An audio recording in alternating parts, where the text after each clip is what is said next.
नमस्कार दोस्तों, आपका स्वागत है। आज जो हम कहानी देखने वाले हैं वो एक सच्ची कहानी है।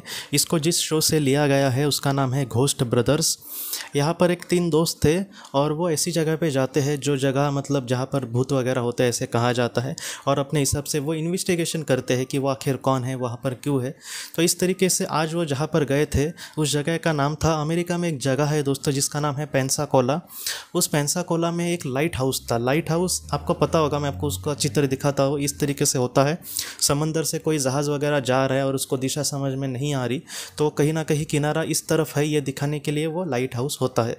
तो इस तरीके से ये जो पेंसाकोला का लाइट हाउस है वो हॉन्टेड था और वहाँ पर अब कोई भी नहीं जाता था, क्योंकि वहाँ पर ऐसे कहा जाता था कि किसी के साया वगैरह है। तो वहाँ पर वो आज गए थे इन्वेस्टिगेशन करने के लिए। उस पेंसाकोला के लाइट हाउस में जब वो बनाया गया दोस्तों, तब वहाँ पर एक कपल रहता था। उसमें एक इंसान रहता था और उसकी वाइफ रहती थी। वो दोनों वहाँ पर वो लाइट हाउस संभालते थे। उस लेडी का जो नाम, उसके वाइफ का नाम है मैकाला, और वो वहाँ पर रहती थी अपने हस्बैंड के साथ।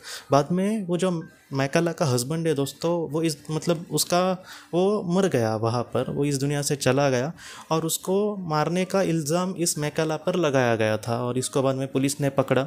लेकिन जो जुर्म था वो दोस्तों साबित नहीं हो सका और बाद में मैकाला को छोड़ दिया गया। बाद में वो तकरीबन उस घटना के बाद 40-50 साल जी और वो वहाँ पर ही रही, मतलब लाइट हाउस में। और बाद में वो इस दुनिया से जब चली गई तभी भी वो वहीं पर रहती थी। लेकिन बाद में जितने भी लोग आए उस लाइट हाउस को संभालने के लिए, वो मतलब वहाँ पर उनको कुछ ना कुछ एक्टिविटीज़ वगैरह दिखती थी और इस वजह से वो वहाँ पर कोई भी नहीं रहता था। 1-2 दिन के लिए भी जो मतलब वहाँ पे जॉब पे के लिए जाता था उसको भी वहाँ पर बहुत सारी पैरानॉर्मल चीज़ें दिखती थी और इस वजह से मतलब एक दिन गया, बाद में कोई जाता ही नहीं था। तो ऐसा है, मतलब लाइट हाउस में ये जो 3 दोस्त थे वो वहाँ पर गए थे। ऐसे जो पैरानॉर्मल चीज़ों के इन्वेस्टिगेट करते हैं तो उनके पास नए नए कुछ मतलब गैजेट्स होते हैं।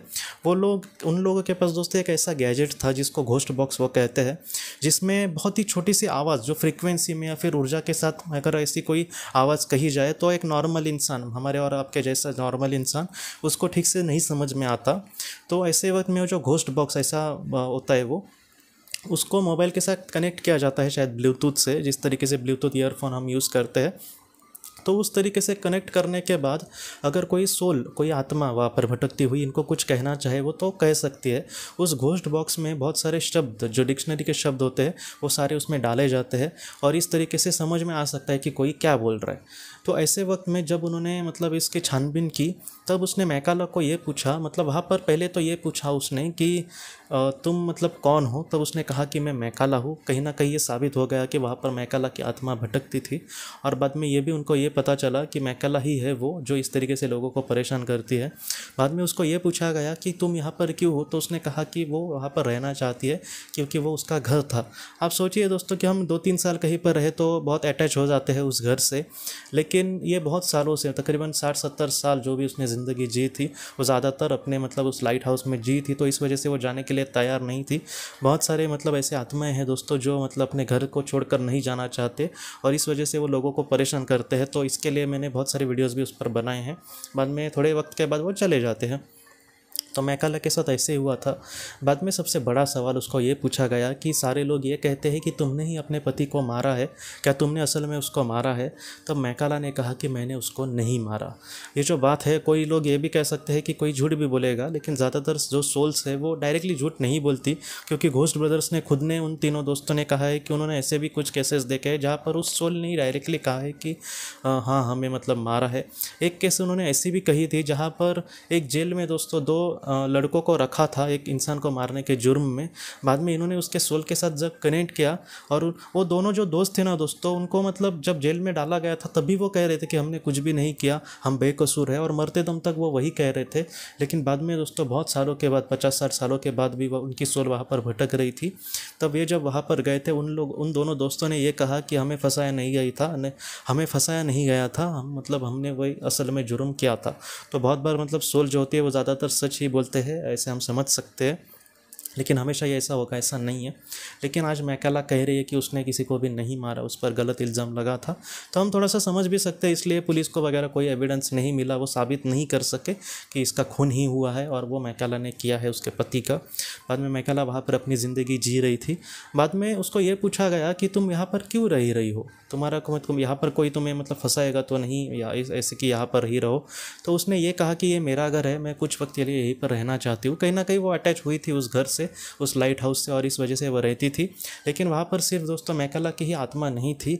बाद में उनको ये पता चला कि बहुत पुराने ज़माने में वहाँ पर जो घर था, तब वहाँ पर जो अफ्रीकन अमेरिकन लोगों को गुलाम बनाया जाता था, उसमें का ही एक गुलाम जिसका नाम टोनी कहा गया है। तो वो जो टोनी था वो भी वहाँ पर रह रहा था, कहीं ना कहीं उसकी आत्मा।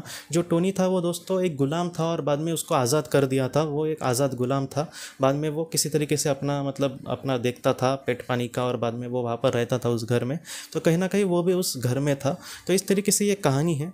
तो इस तरीके से ये घटना घटित थी। अब मैं आपको ये सारी चीज़ें क्यों कह रहा हूँ, आप सोचेंगे कि कोई पैरानॉर्मल या फिर भूत की कहानी मैं क्यों कह रहा हूँ। तो दोस्तों ये जो कहानी है, जो घोस्ट ब्रदर्स उन तीनों दोस्तों ने भी कहा है जिन्होंने इन्वेस्टिगेशन किया था, वो भी हमसे यही कहते हैं कि ऐसी जो सोल्स होते हैं उनको भी कभी कभी दुख होता है कि लोग उनके बारे में कुछ बुरा बोल रहे। असल में उस वक्त इन सारी चीज़ों के बारे में ना सोचा और वो वहाँ से मुक्त हो जाए, यही ठीक होता है। लेकिन फिर भी वो नहीं जाना चाहते, क्योंकि उनको भी वो कहीं ना कहीं अटैच भी हुई थी उस चीज़ से। लेकिन ऐसे बहुत सारे केसेस मतलब होते रहते हैं दुनिया में। तो जितना हो सके हम उससे यही सीख सकते हैं कि किसी एक चीज़ में अटकना, वो कितनी भी अच्छी हो, ये ठीक नहीं है। और जितना हो सके हमारे जीवन में किसी के बारे में हम बुरा ना बोले तो अच्छा है। जहाँ पे हमें कुछ नहीं पता तो वहाँ पर हम मौन रहे, किसी के बारे में कुछ ना बोले। और जितना हो सके अगर हमें सच का पता है तभी हम उसके बारे में बोले तो अच्छा है। तो दोस्तों हम अपनी अगली वीडियो में मिलते हैं किसी नए विषय को लेकर। तब तक आप अपना अपने परिवार का ख्याल रखना। आपका बहुत बहुत धन्यवाद। ज़िंदगी की रोशनी ये एक कंसल्टेंसी है जो ऐसे लोगों को मदद करने की कोशिश करती है जिन्होंने किसी अपने को खोया है, या फिर जो लोग अपने जीवन में बहुत ही ज़्यादा दुखी है। जो लोग इस संस्था के साथ जुड़ते हैं उनको इस विषय की किताबें और जानकारी भेजी जाएगी। इसके साथ साथ जो लोग पास्ट लाइफ रिग्रेशन थेरेपिस्ट के पास नहीं जा सकते, अगर वो घर पे अभ्यास कर सके, इस वजह से उनको पास्ट लाइफ रिग्रेशन की ऑडियोज़ भी भेजी जाएगी। और इसके साथ साथ ध्यान में एकाग्रता बढ़ाने के लिए कुल मिलाकर 5 ऑडियोज़ भी उनको भेजी जाएंगी। तो जो लोग इस संस्था के साथ जुड़ते हैं उनको यह सारी चीज़ें उनके ईमेल पर या फिर व्हाट्सएप पर भेजी जाएंगी। अगर आपको इस संस्था के साथ जुड़ना है तो कृपया इस नंबर पे व्हाट्सएप करें।